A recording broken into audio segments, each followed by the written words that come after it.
ভগবানের চোখে সব মানুষ এক। তাকে যদি ভক্তি ভরে কোনো কিছু নিবেদন করা হয়, তাকে ডাকা হয়, তিনি সাড়া দেন। আর তিনি কোনো মানুষের মধ্যে ভেদাভেদ বিচার করেন না। কি তোমরা বলো না তাই? ছেড়ে দিন, আমার আর ভোগ রাতে কাজ নেই। কেন রানী, কেন? তুমি যদি ভক্তি ভরে মাকে ভোগ নিবেদন করো, তিনি নিশ্চয়ই তা গ্রহণ করবেন, নিজের হাতে খাবেন। মাকে নিয়ে ছেলে খেলা করা? পাপ পুণ্যের ভয় নেই? আমরা মন্দিরের পুরোহিত, ওই ছোট জাতের ছোঁয়া ভোগ আমরা কিছুতেই মন্দিরে উঠতে দেব না। রাজচন্দ্র দাসকে বুঝিয়ে দিতে হবে, টাকা দিয়ে মাকে কেনা যায় না।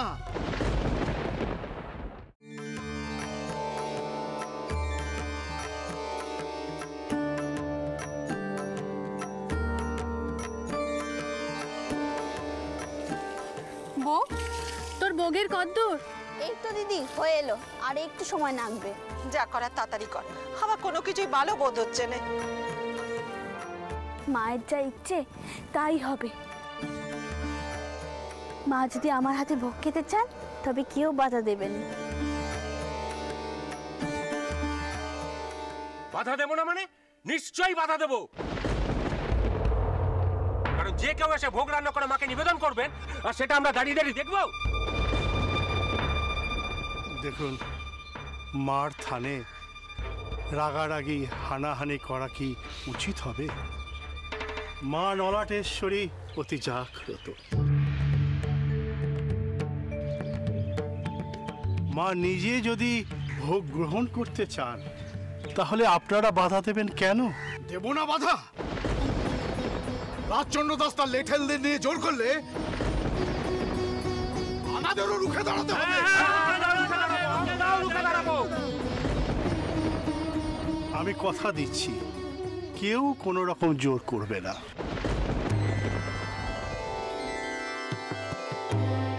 মা যদি ওই কৈবর্ত বেটির হাতে ভোগ গ্রহণ করতে না চান তাহলে বাধা পড়বে। মা নিজেই সেই ভোগ ফিরিয়ে দেবে, আর যদি তা না হয় সেটাই মার ইচ্ছে বলে আপনারা মেনে নেবেন। দয়া করে এখন আপনারা আসুন।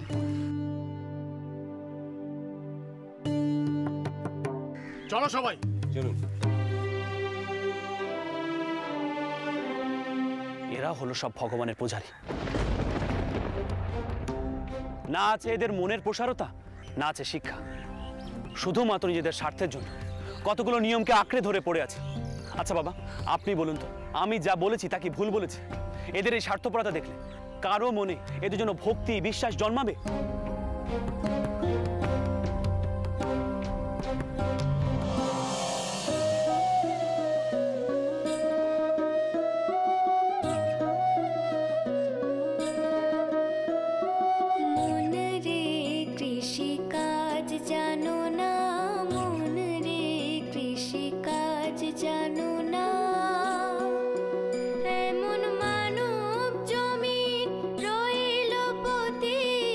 আবাদ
থেকে এখনো ভোগ নিবেদন করা হলো না, তার আগে তুমি এটো করে দিলে।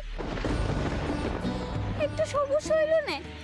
ও মা, কালই তো তোমায় বলেছিল তোমার যখন ভোগ রান্না করা হবে তুমি আমাকে ডাকবে। কই ডাকলে না তো? তাই আমি চলে এলাম তোমার হাতে ভোগ খেতে।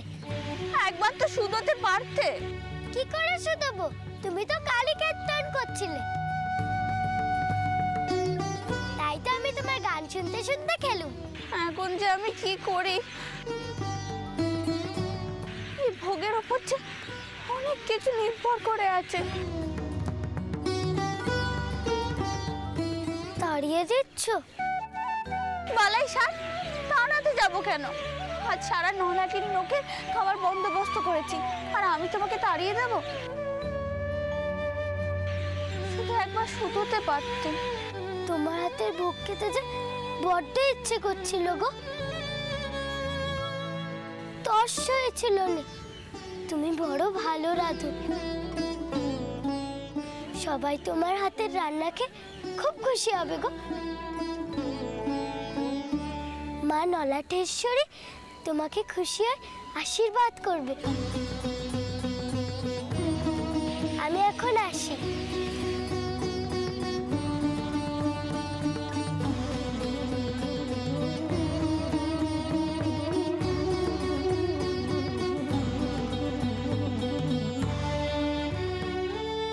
কিরে বউ, কি ভাবছিস? তোর ভোগ রাধা হলো? হ্যাঁ দিদি, হয়েছে। কিন্তু কিন্তু কি কি হয়েছে? ওই মেয়েটা এই ছিল গো ফুল ঠাকুমা, যে কালকে ভোগ খেতে আসবে বলে এই ছিল। মেয়ে? হ্যাঁ। কি করেছে? আমি মায়ের জন্য মালসায় ভোগ তুলে রেখেছিল, আমি খেয়াল করিনি। সে কখন এসে ভোগটা খেয়ে নিয়েছে। যা, মায়ের ভোগ খেয়ে চলে গেল। কেমন মেরে? ভোগটা তো নষ্ট হয়ে গেল। এবার কি হবে ফুল ঠাকুমা? আমি জানতাম এরমটাই হবে। যা হয়েছে ভালোর জন্যই হয়েছে। বাধা পড়েছে। ওরে কৈবুত্যের হাতের রান্না মা কখনো কান, তাই নিবেদনের আগেই এটো হয়ে গেছে। ও ভোগ আর দেওয়া যাবে না।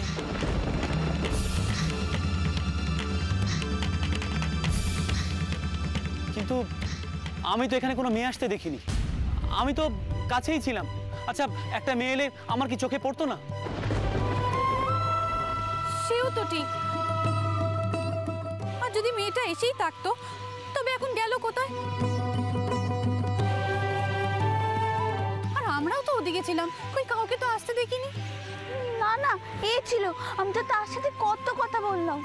ওই যে এই তো আধখানা খিচুড়ি।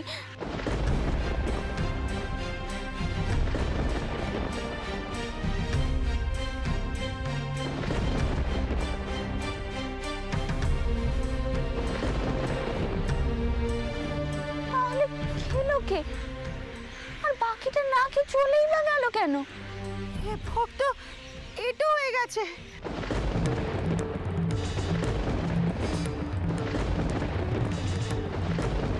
এতেই মা পেমান করছেন যে বাউনের হাতের রান্না ছাড়া মা ভোগ গ্রহণ করবেন না। তোরা মিচিমিচি জেদাজেদি করেছিস। চ বাইরে চ।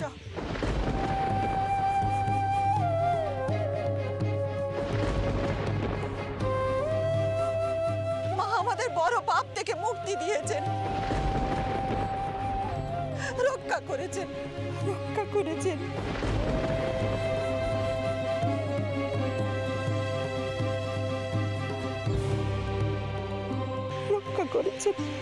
মা, মা গো।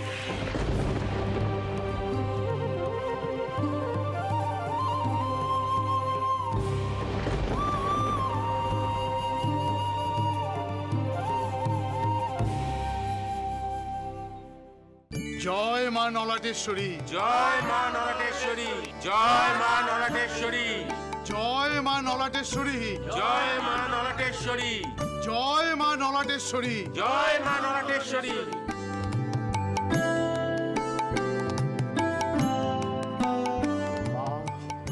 মা গো, ভোগ গ্রহণ করো মা।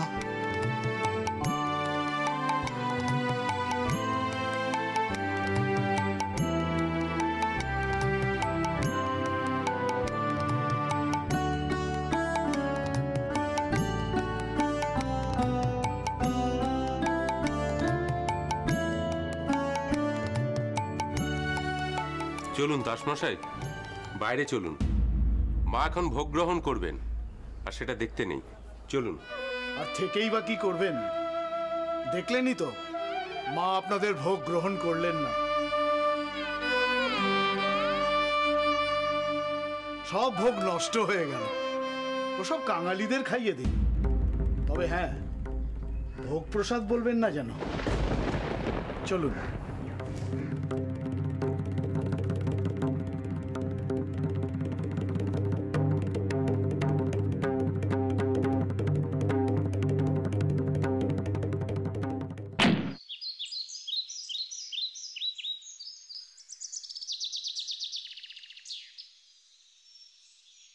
কি হলো রানী?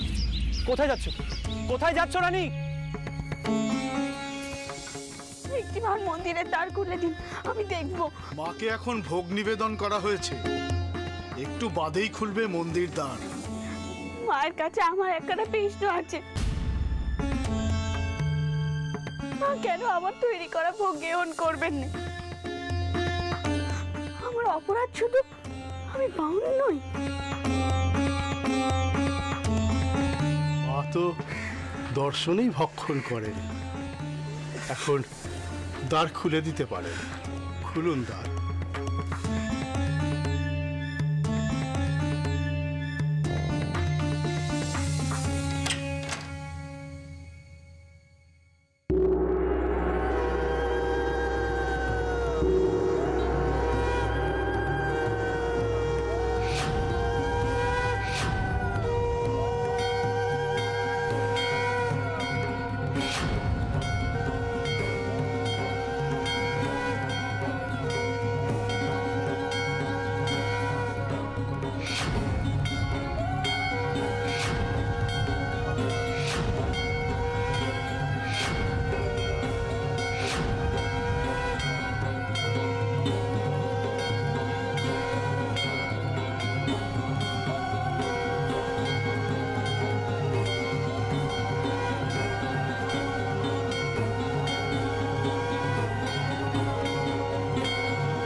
এটা তো সেই মালসা যেখান থেকে মেয়েটা খেয়ে গেছিল।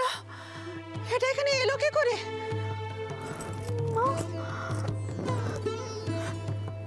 তুমি এলে আর আমি তোমাকে চিনতে পারলাম না মা। তুমি আমার তৈরি করা ভোগ গ্রহণ করেছো, গ্রহণ করেছো মা তুমি। জয় মা নলাটেশ্বরী। জয় মা নলাটেশ্বরী। জয় মা নলাটেশ্বরী। জয় মা নলাটেশ্বরী। জয় মা নলাটেশ্বরী। জয় মা নলাটেশ্বরী। জয় মা নলাটেশ্বরী। জয় মা নলাটেশ্বরী। জয় মা নলাটেশ্বরী। জয় মা নলাটেশ্বরী। জয় মা নলাটেশ্বরী। জয় মা নলাটেশ্বরী। বন্ধ দরজার মধ্যে মালসা এলো কি করে? এও কি সম্ভব?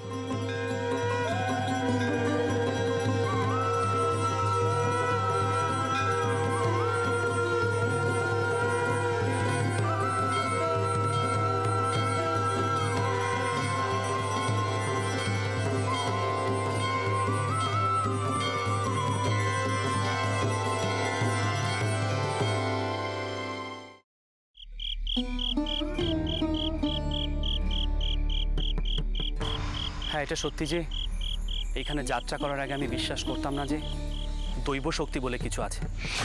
আমি বিশ্বাস করতাম ভগবান নিরাকার, তিনি কোনো পাথরের মূর্তিতে বাস করেন না, তাকে চোখে দেখা যায় না।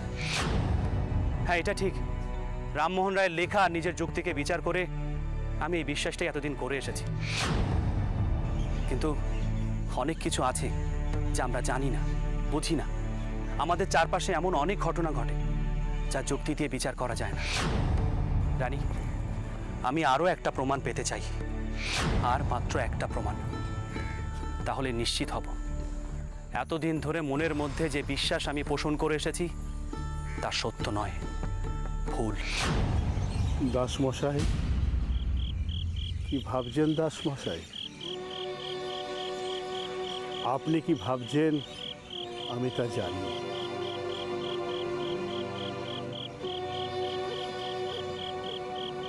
দাসমশাই, এ জগৎ মায়াময়।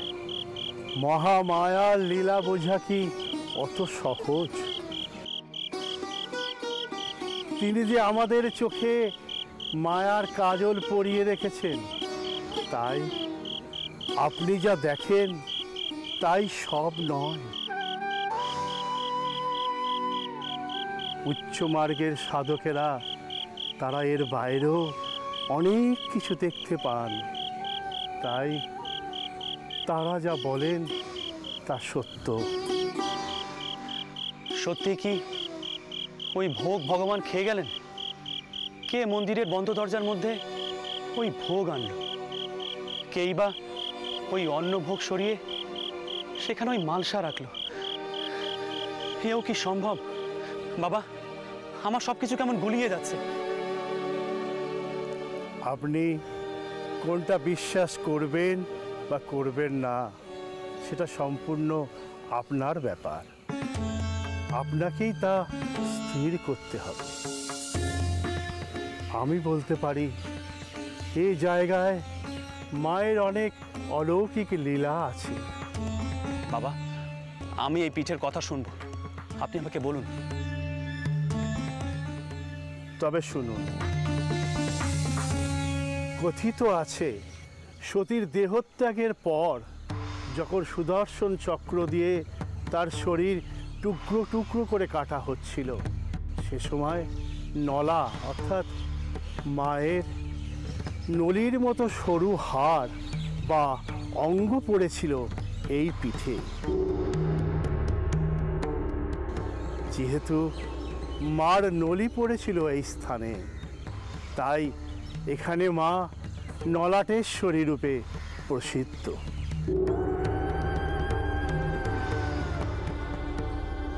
এখানকার ভৈরব হলেন যোগেশ। এখানে যতই জল ঢালুন না কেন, জল কখনো উপচে পড়বে না।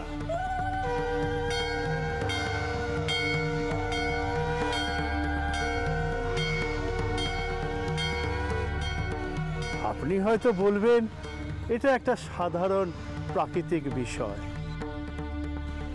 কিন্তু আমি বলবো এসবই মহামায়ারই খেলা।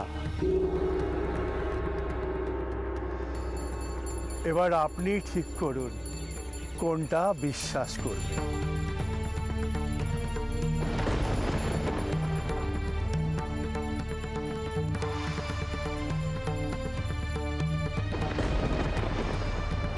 দাসমশাই, সব কিছুর মূলেই হলো সেই বিশ্বাস।